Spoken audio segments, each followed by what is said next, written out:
Hello, this is Megg, Mogg Owl in Crisis Zone by Simon Hanselman.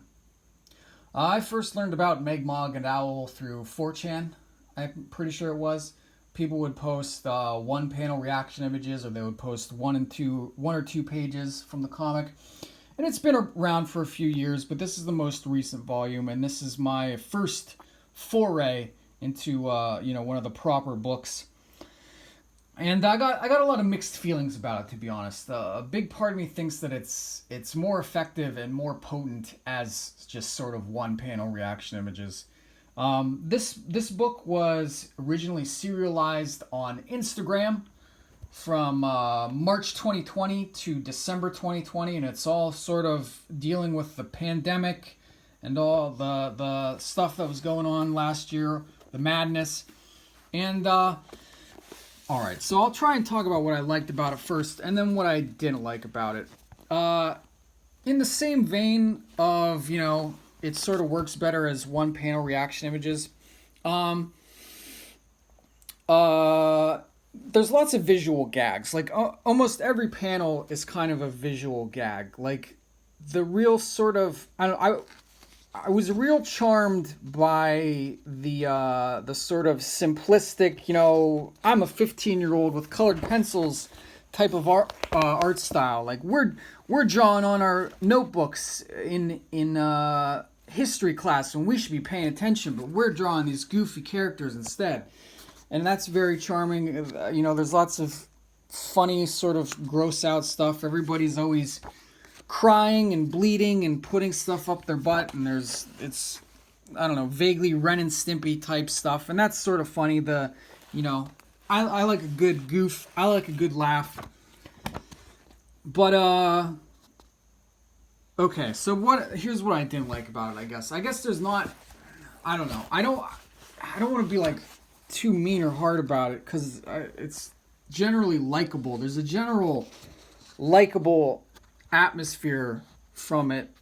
But okay, so like as much as I like the goofy art style, when you read it in a whole book like this, it sort of just sort of loses its shine, I guess. And I don't picture this as a book that I'm ever just gonna sit and pull off the shelf and sort of flip through to admire the art.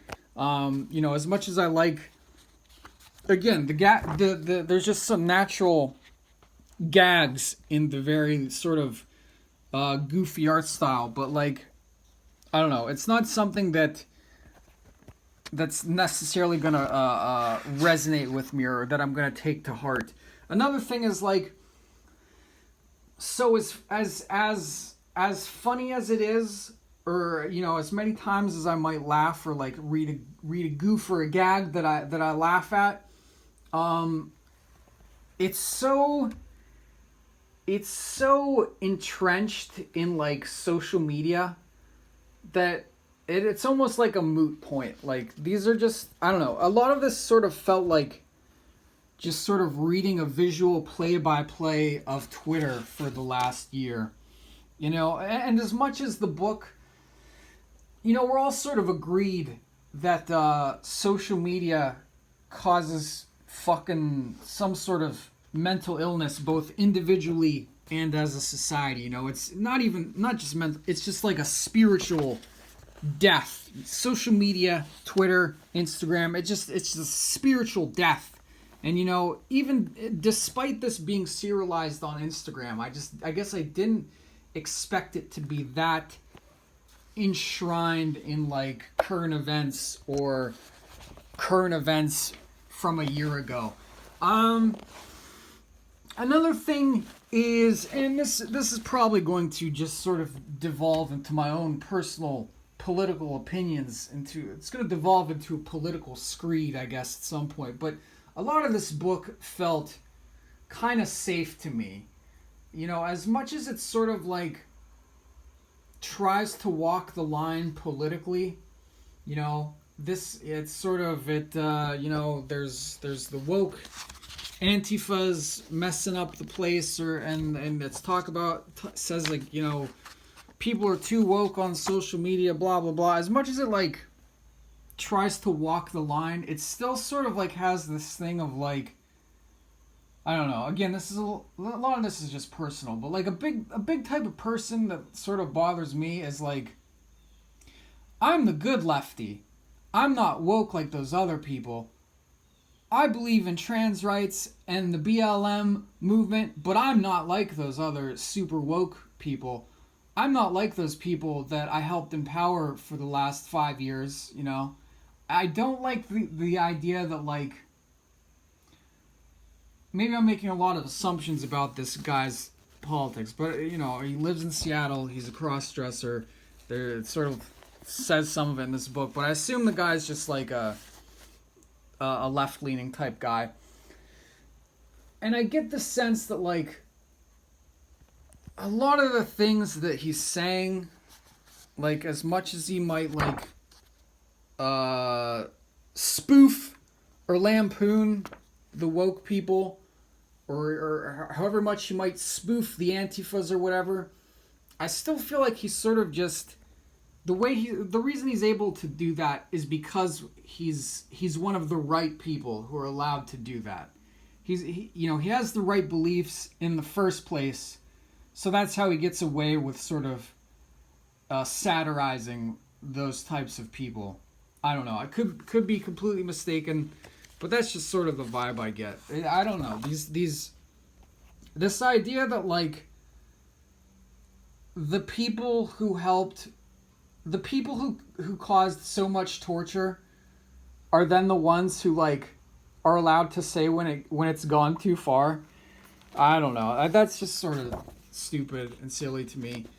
And again, as much as this is like, it almost, as much as it talks about, like, cancel culture, whatever, a lot of the book sort of reads like a person who's sort of afraid of being canceled, like, doesn't want to say too much, too partisan one way or the other. And I guess that's fine.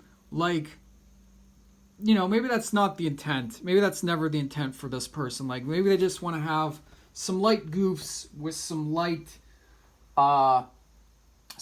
social commentary. But I guess I'm very, like, sensitive to this kind of stuff at this point. Like, excuse me. Like, I'm not really interested in consuming any media in the age of social media. This was sort of like me breaking my own rules getting this book. But, like, this book is sort of just like reading a visual representation of Twitter. And that sort of works when it's sort of, it works more here because it's sort of more upfront about it. But, like, as with anything else, it sort of has social media, like, baked into it. Like, whatever Marvel, I don't know, I can't watch any Marvel movie or whatever. I won't watch any of this stuff because it just somehow has the stink of, like, hyper modernity and hyper plugged in stuff. And again, while this book is more upfront about it, I don't know. What else did I want to say? I think that's about it. I couldn't really connect with I don't know. Listen, I'm touching on 35 years old, and you know, maybe this book just isn't for me. You know, 10 years ago, I might have found a lot more value in this book. But I don't smoke weed anymore. I'm not in my early 20s. I haven't smoked weed in a long time. I don't live in a house with 5 other people right now. I haven't, you know, this is all just sort of like hipster ennui. Is that how you pronounce it? Ennui. A lot of this is just sort of hipster ennui. The werewolf character, as funny as he is just sort of, he's Morty from Rick and Morty. He's the pink hat girl from Bob's Burgers. None of these characters necessarily, like, connect. I don't know. It feels like